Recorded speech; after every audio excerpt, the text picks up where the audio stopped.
Bonjour, aujourd'hui je vais vous montrer 3 objets mystérieux que vous n'avez jamais vus avant. Alors là vous dites peut-être c'est des objets de cuisine ou c'est des jeux pour enfants ou c'est le dernier accessoire de mode. Eh bien non, ces objets-là servent à vulgariser la physique quantique et je vous fais une démo. Alors le premier objet va me permettre de vous expliquer comment fonctionnent les particules à petite échelle. À petite échelle, une particule, c'est une espèce de nuage quantique, et quand vous le mesurez, attention, effet spécial, hop, ça se réduit soudainement en un point. Et si vous arrêtez de le mesurer, c'est un nuage un peu partout, et quand vous le mesurez, hop, il se réduit en un point.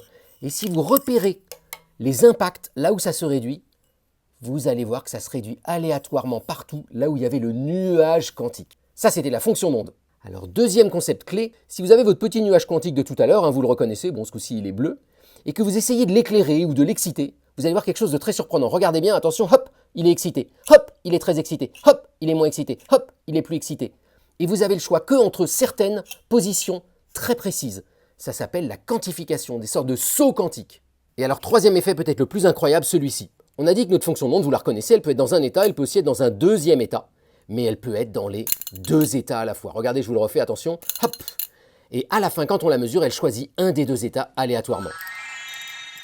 Alors ces objets bizarres, on les a conçus avec un designer. Alors c'est tout l'intérêt du design de nous aider à imaginer ce que ça serait si c'était là autour de nous, alors que ça n'existe pas dans la vraie vie. Bonne journée!